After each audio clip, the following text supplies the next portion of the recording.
pajak itu sebetulnya termasuk bab muamalah. Nah, dalam bab muamalah ada suatu usul fikih yang harus kita pahami, yaitu al-aslu fil muamalah al-hilu atau wal ibahah. Prinsip asal daripada muamalah itu boleh, ya, selagi tidak ada dalil yang melarang. Ya, selagi tidak ada dalil yang melarang. Nah, termasuk pajak. Pajak ini termasuk adalah bagian daripada fikih muamalah. Ya. Dia dibolehkan oleh ulama, ya, asalkan dia tidak bertabrakan dengan hukum-hukum syariat. Ya. Jadi pajak itu berada di bab fikih muamalah. Kita lihat di negara kita hari ini, 82% penerimaan pajak, penerimaan negara itu bersumber dari pajak, ya. Dan kemudian pajak itu sendiri di sebelah kiri dapat Bapak Ibu lihat, ya. Itu yang terbesar adalah PPH 1100 triliun, 810 triliun adalah PPN, 26 triliun adalah PBB, dan pajak lainnya ada sekitar 10 triliun. Nah, bagaimana kalau pajak ini haram? Ya, tentu semua kita sudah memakan barang yang haram. Karena kenapa? Karena semua biaya daripada negara ini, ya, sebagian besar tentu sumber dari pajak. Dan pajak ini juga dialokasikan untuk seluruh sektor, baik itu sekolah, madrasah, ya, gaji guru, tentara, dan segala macam. Nah, tentu saja kita cemas, ya, khawatir kalau ada orang yang berpendapat bahwa pajak itu haram. Sedangkan ulama tadi sudah sepakat bahwa mengatakan pajak itu hukumnya dalam bab muamalah adalah boleh. Ya. Kemudian Bapak dan Ibu, pajak hari ini juga diterapkan di berbagai negara. Hampir seluruh negara itu menerapkan pajak, termasuk Saudi Arabia. Kita lihat di sini di data tax ratio negara Muslim, ya, bahkan pajak itu paling tinggi diterapkan di Tunisia, 36%, Maroko, Algeria, Jordan, Mesir 19%, ya. Saudi Arabia juga ada 3%, Kuwait, Qatar, dan seterusnya. Ya. Dan termasuk hari ini di Indonesia, pajak sebagai sumber pendapatan negara, tax rasionya adalah 10,3%. Lalu kita lihat bagaimana Al-Quran berbicara tentang pajak. Di dalam surah At-Taubah ayat 29, Allah Subhanahu wa taala berfirman, "Qatiladzina la yu'minuna billahi wala bil yaumil akhir wa la yuharrimuna ma haramallahu wa rasuluhu wa la yadinu danil haq minal ladzina utul kitab hatta yu'tul jizyah ayyadi wa hum shaghirun." Hatta yu'tul jizyah. Jelas. Di surah At-Taubah di surah 29 ini Allah bicara tentang jizyah.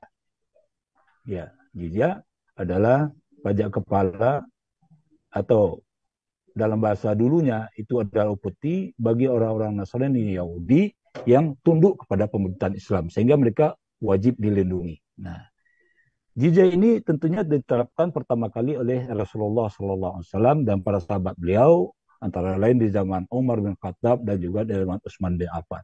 Jadi jelas Al-Quran berbicara tentang pajak itu ada, ya, antara lain dalam surah At-Taubah ayat 29. Kemudian kalau kita lihat lagi dalam kitab-kitab hadis dan kitab fikih Bapak dan Ibu, ya, ada 5 istilah yang muncul dalam kitab hadis. Pertama, istilah pajak itu disebut jizyah. Yang kedua disebut kharaj, yang ketiga usyur, yang keempat doribah, dan ada satu lagi istilah yang sesungguhnya tidak tepat, yaitu al-maks, ya. Tapi 5 istilah inilah yang disebut, yang dikatakan mirip atau sama dengan pajak dalam kitab hadis maupun kitab fikih, ya.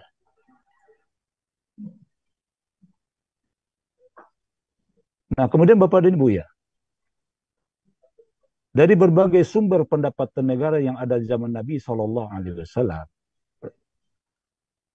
para ulama mengelompokkan atas 3. Pertama, pendapatan negara itu bersumber dari ghanimah. Misalkan surat Al-Anfal ayat 1, 41, dan 69. Nah, ghanimah inilah dulu yang dipakai untuk menggaji tentara dan biaya-biaya umum di zaman Nabi SAW. Nah, sekarang otomatis ghanimah ini tidak ada. Yang kedua, ada pendapatan kedua, yaitu fa'i. Fa'i ini adalah harta-harta yang diperoleh tanpa berperang. Ini diperoleh oleh Rasulullah SAW. Salah satunya diperoleh dari Khaybar, di daerah Khaybar, ketika Nabi memperoleh banyak sekali harta tanpa berperang, yaitu namanya fa'i di surah Al-Hasyr ayat 6-7. Nah, fa'i ini salah satu pendapatan negara yang juga masuk ke dalam kas negara digunakan oleh Rasulullah SAW. Dan kemudian Bapak dan Ibu, ghanimah dan fa'i ini kemudian berkembang, ya. Harta-harta yang diperoleh dalam peperangan tidak semuanya dibagikan kepada pasukan, tapi sebagian harta itu diserahkan kepada masyarakat untuk dikelola dan hasilnya diberikan kepada khalifah. Sehingga muncullah salah satu pendapatan yang ketiga namanya kharaj. Kharaj ini artinya pajak. Ya, ini sudah diuraikan oleh Profesor Mustafa tadi dalam makalah beliau. Wah, kharaj ini adalah awalnya ditetapkan oleh Rasulullah untuk berperang. Kemudian orang-orang itu minta kepada Rasulullah, minta damai sehingga mereka tidak lagi harta mereka itu diambil, tapi diolah oleh mereka dan hasilnya diberikan kepada khalifah atau kepada Rasulullah. Itu tarifnya malah 50%. 50% daripada hasil kharaj itu masuk ke kas negara. Nah, kharaj inilah Bapak dan Ibu yang kemudian berkembang di zaman khalifah berikutnya sampai kemudian di zaman Khalifah Harun al-Rasyid, ya, muncul sebuah kitab yang bernama Al-Kharaj yang ditulis oleh Abu Yusuf. Nah, kitab inilah yang sangat fenomenal yang membahas bagaimana penerapan pajak di zaman khalifah.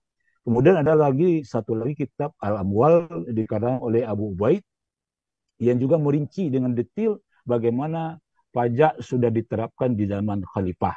Nah, Bapak Ibu sebagai petugas pajak, umumnya yang ada di sini petugas pajak, saya pikir ini wajib kita nanti memiliki kitab ini. Ya.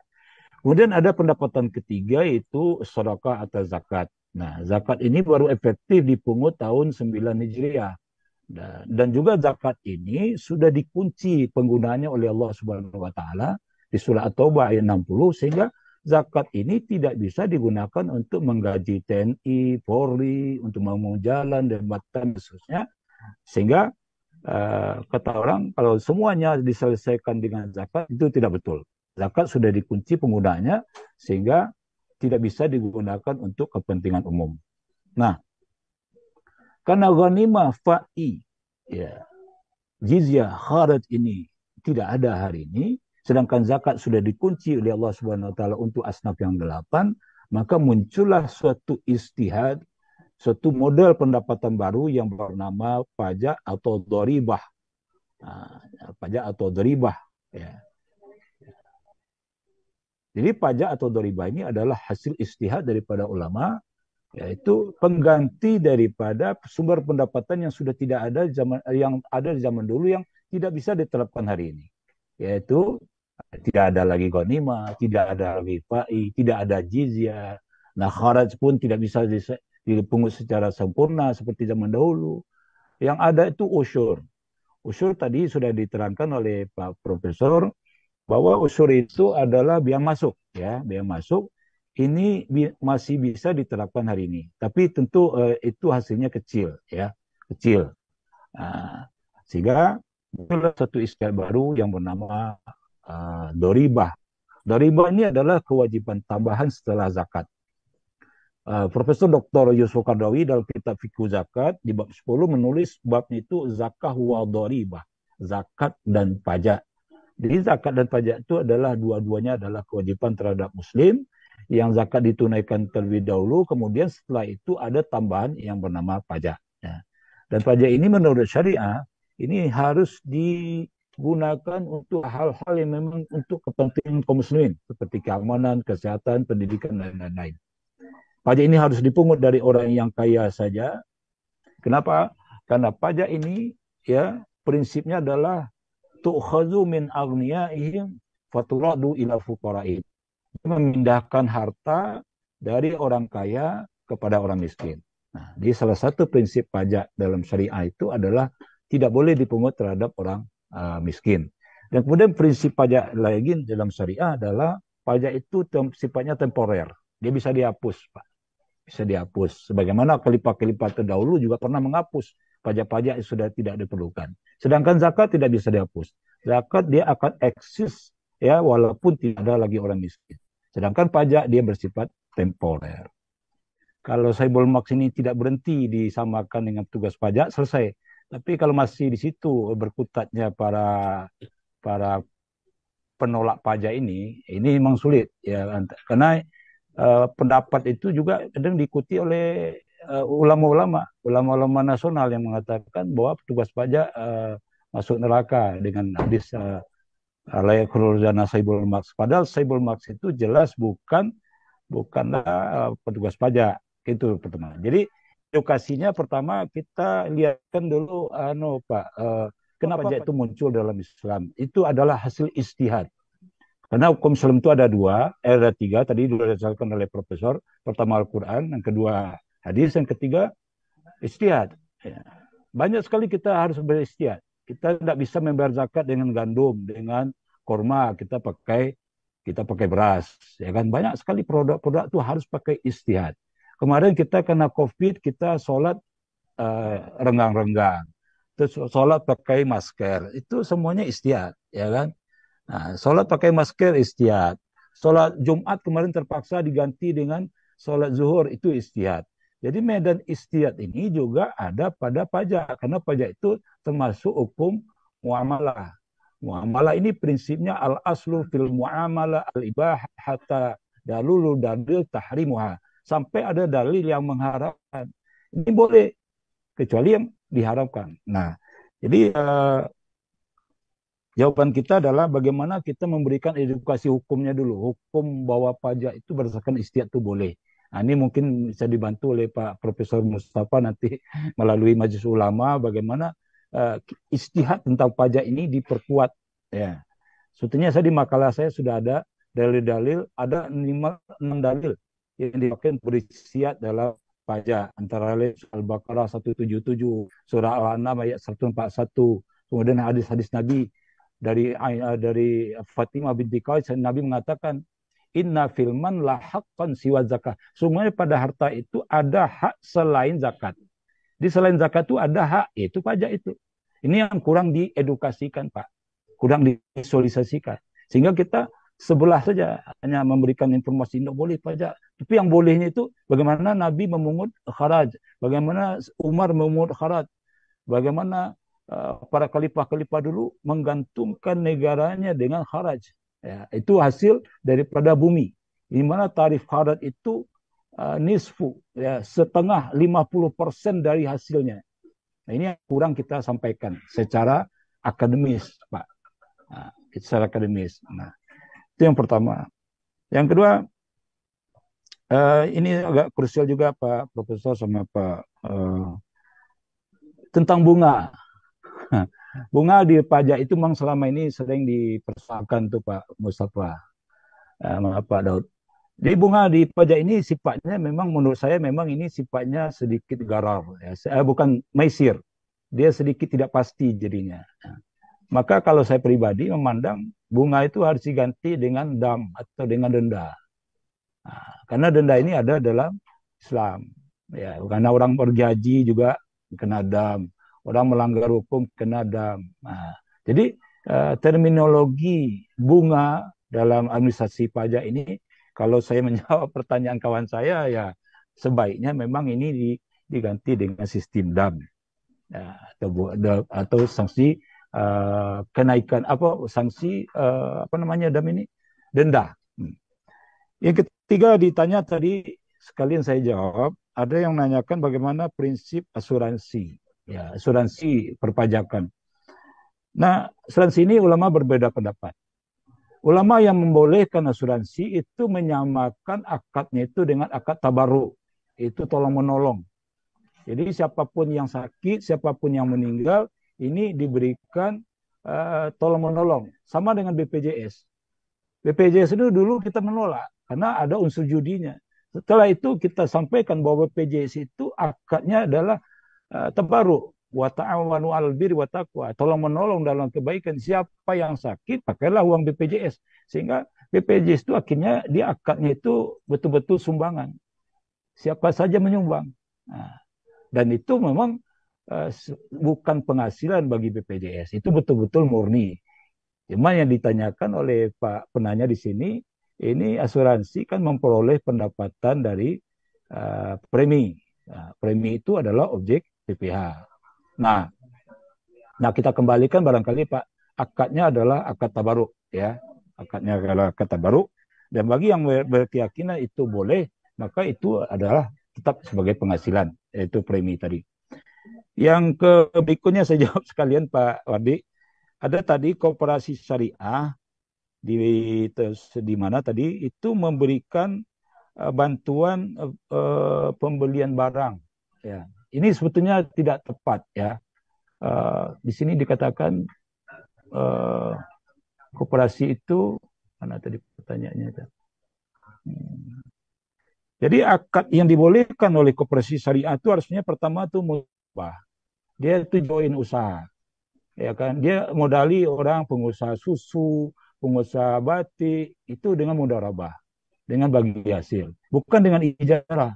Kalau ijarah dia kan menyewakan, ini tidak tepat. Jadi akad itu yang betul mudharabah atau dia itu murabahah. Dia membelikan alat, umpamanya dia belikan mesin produksi, dia membelikan pokoknya barang ya yang sifatnya bisa digunakan dalam usaha. Di syaratnya akadnya murabah atau mudharabah atau akadnya itu kirat, betul-betul pinjaman tanpa bunga. Jadi kalau tadi dikatakan oh itu untuk pembayaran uang sekolah, di sini keperluan uang rumah sakit, biaya sekolah, sebenarnya koperasi syariah tidak memakai akadnya ijarah, tapi memakai akadnya kirat. Karena ini betul-betul orang yang membutuhkan. Mengambil manfaat dari orang yang berutang itu kan riba. Ya. Kullu kardin manjarra manfaatun fahuwa riba. Mengambil manfaat dari orang yang berutang itu pada prinsipnya riba. Nah, di sini kan orang yang mengambil orang rumah sakit atau sekolah ini betul-betul orang susah. Jadi koperasi syariah tidak boleh mengambil manfaat dari sini. Dia hanya boleh memberikan kirat saja, memberikan pinjaman tanpa tanpa dapat apa-apa gitu, Pak. Itu Pak Wardi. Jadi ada beberapa transaksi di praktik yang hubungan dengan pajak. Kita lihatkan dulu, Pak, kenapa pajak itu muncul dalam Islam? Itu adalah hasil istihad. Karena hukum Islam itu ada dua, ada tiga. Tadi sudah dijelaskan oleh Profesor. Pertama Al-Quran, yang kedua hadis, yang ketiga istihad. Ya. Banyak sekali kita harus beristihad. Kita tidak bisa membayar zakat dengan gandum, dengan korma. Kita pakai beras, ya kan? Banyak sekali produk-produk itu harus pakai istihad. Kemarin kita kena COVID, kita sholat renggang-renggang. Terus sholat pakai masker. Itu semuanya istihad, ya kan? Nah, sholat pakai masker istihad. Sholat Jumat kemarin terpaksa diganti dengan sholat zuhur, itu istihad. Jadi medan istihad ini juga ada pada pajak. Karena pajak itu termasuk hukum muamalah. Muamalah ini prinsipnya al-aslu fil muamalah al-ibah hatta dalulu dalil tahrimuha. Sampai ada dalil yang mengharapkan. Ini boleh, kecuali yang diharapkan. Nah, jadi jawaban kita adalah bagaimana kita memberikan edukasi hukumnya dulu. Hukum bahwa pajak itu berdasarkan istiad itu boleh. Nah, ini mungkin bisa dibantu oleh Pak Profesor Mustafa nanti melalui Majelis Ulama bagaimana istihad tentang pajak ini diperkuat. Ya. Sebetulnya saya di makalah saya sudah ada dalil-dalil, ada 6 dalil yang dipakai untuk beristihad dalam pajak. Antara lain Al-Baqarah 177, Surah Al-An'am ayat 141, kemudian hadis-hadis Nabi dari Fatimah binti Qais, Nabi mengatakan inna filman la haqqan siwa zakat. Semuanya pada harta itu ada hak selain zakat. Di selain zakat itu ada hak, yaitu pajak itu. Ini yang kurang diedukasikan, Pak. Kurang divisualisasikan. Sehingga kita sebelah saja hanya memberikan informasi tidak boleh pajak. Tapi yang bolehnya itu bagaimana Nabi memungut kharaj, bagaimana Umar memungut kharaj, bagaimana para khalifah-khalifah dulu menggantungkan negaranya dengan kharaj. Ya, itu hasil daripada bumi. Di mana tarif kharaj itu nisfu, ya, setengah 50% dari hasilnya. Nah, ini yang kurang kita sampaikan secara akademis, Pak. Nah, secara akademis. Nah, itu yang pertama. Yang kedua, ini agak krusial juga Pak Profesor sama Pak tentang bunga. Bunga di pajak itu memang selama ini sering dipersoalkan tuh Pak Mustafa, maaf Pak Daud. Jadi bunga di pajak ini sifatnya memang menurut saya memang ini sifatnya sedikit garar, ya. Bukan maisir, dia sedikit tidak pasti jadinya. Nah, maka kalau saya pribadi memandang bunga itu harus diganti dengan dam atau dengan denda. Nah, karena denda ini ada dalam Islam. Ya, karena orang bergaji juga kena dam, orang melanggar hukum kena dam. Nah, jadi terminologi bunga dalam administrasi pajak ini, kalau saya menjawab pertanyaan kawan saya, ya sebaiknya memang ini diganti dengan sistem dam, ya, atau sanksi kenaikan apa sanksi apa namanya dam ini